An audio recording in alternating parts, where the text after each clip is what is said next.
Mia O'Brien live on the scene. Taylor Dahl, Lauren Brooks back at 1010XL World Headquarters. Our show today begins, though, here at the Indianapolis Convention Center, and we get right to it. The head coaches and general managers were paraded through here at the Convention Center over the last 24 hours. Our attention now shifts to the first round of prospects that were paraded through here this morning, and who better to break down those prospects with us than a friend of the program, Bootleg Football Zone, EJ Snyder, has made the trip from the Pacific Northwest here to beautiful Central Indiana. Your first time live and in person here on Helmets and Heels, EJ. Thanks for hopping on with us. Absolutely. It's, we've got audio and video and live. That's new for us. But like you said, friend of the program.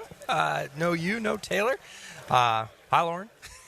And I do want to note, too, that you were also part of our behind-the-scenes, if I can nerd out briefly, folks. You Heeligans know I love to nerd out. When we did our multimedia revamp about a year and a half ago, you and your colleague, Brett Coleman, were vital in helping us really set the stage for what has become multimedia at 1010XL. So a brief little foray into that because we appreciate all that you and Brett do for the football community at large and also for us at 1010XL. Let's get to these prospects, EJ. For those of you Heeligans just tuning in, I gave EJ Snyder 3 position groups, and I think I speak for many of you when I say that these are perhaps the 3 biggest needs for the Jacksonville Jaguars heading into the 2025 NFL Draft. Defensive tackle, interior of the offensive line, DBs. We're going to run through those here in the next 10 minutes, EJ, before Tony Baselli joins Frank Frangie here live on 1010XL at 12:15. So quick programming note there as well. Let's begin with defensive tackle. Mason Graham did meet with reporters, the Michigan tackle here this morning.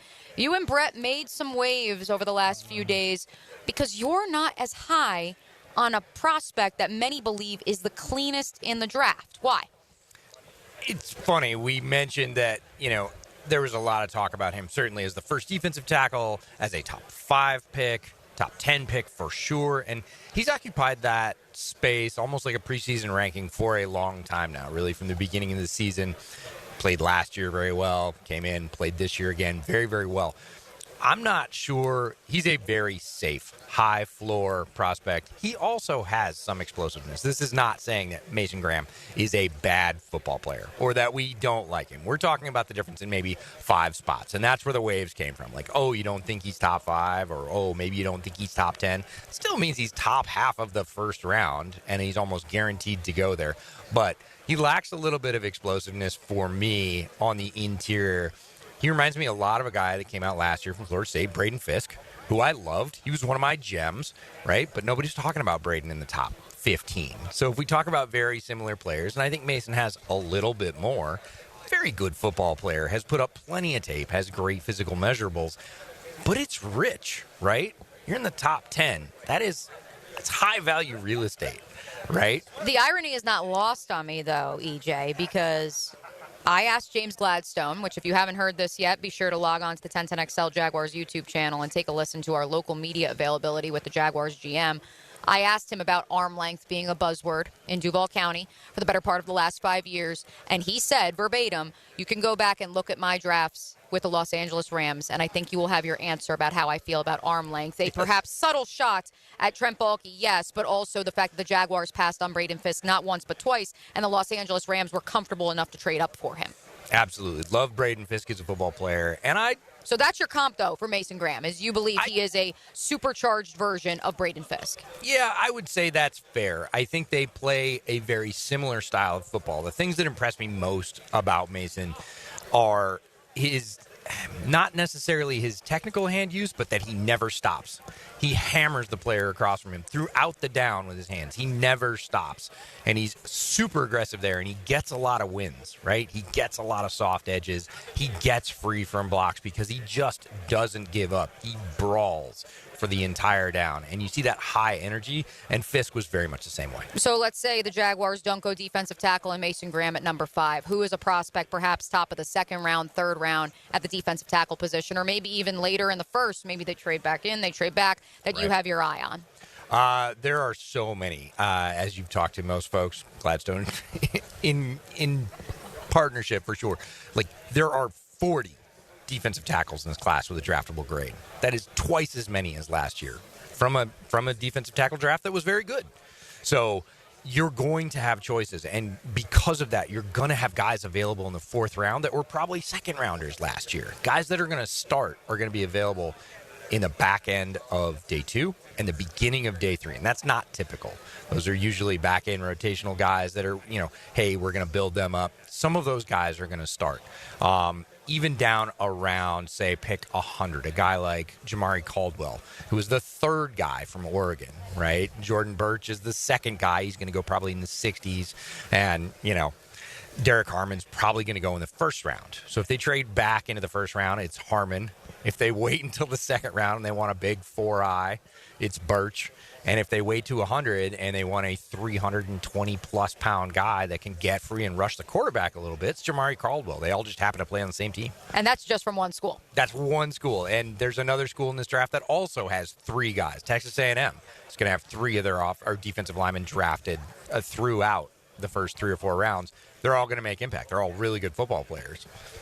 Pretty good options if you're the Jacksonville Jaguars, and if that is a need for you. EJ Snyder of Bootleg Football joining us live here at the Scouting Combine in Indianapolis. For the sake of time, EJ, let's keep it rolling.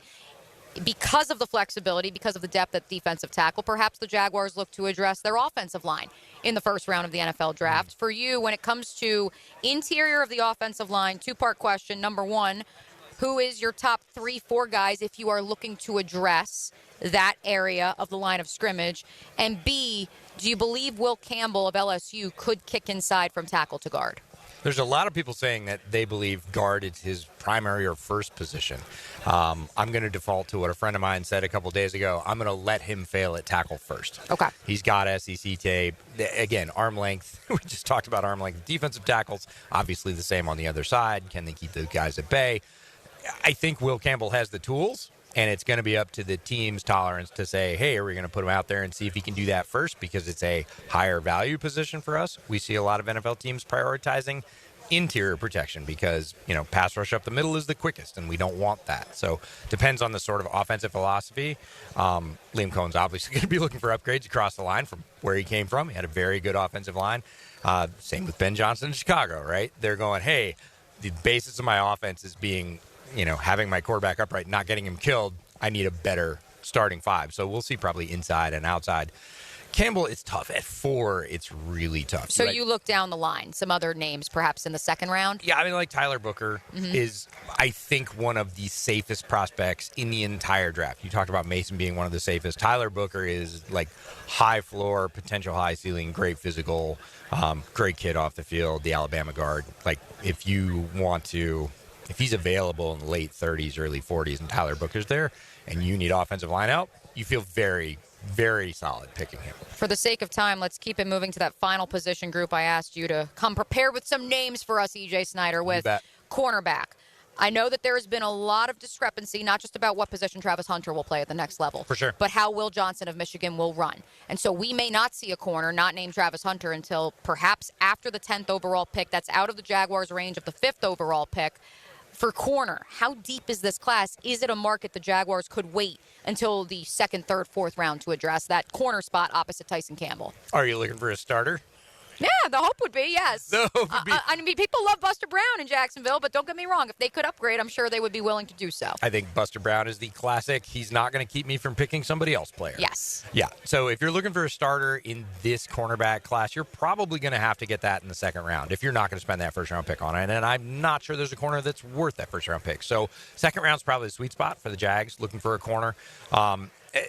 Combine is a big deal for some players to check boxes that people are worried about. How fast they're going to run, are their medicals clear, those kind of things. We're going to know a lot more about that after the next 4 or 5 days. When they get out on the field, we start to get some of those medical results filtered. But 3rd, 4th round, there are guys I would take a flyer on. Can you guarantee that you're plugging them in day 1 of OTAs and being good at corner?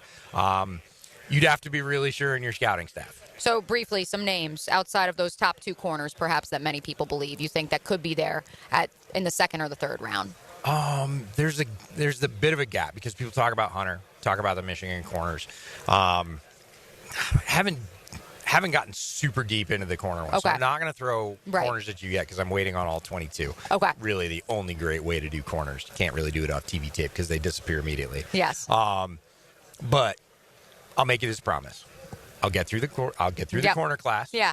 and I'll give you a couple options at 2 and a couple options if you're going to wait for 3 or 4. This is how he stays a friend of the program. That's how he makes sure that he comes back to join Helmets and Heels in the coming weeks. EJ Snyder, we appreciate all the great stuff you do at Bootleg Football. Be sure to check out their YouTube channel, their podcast, so much more.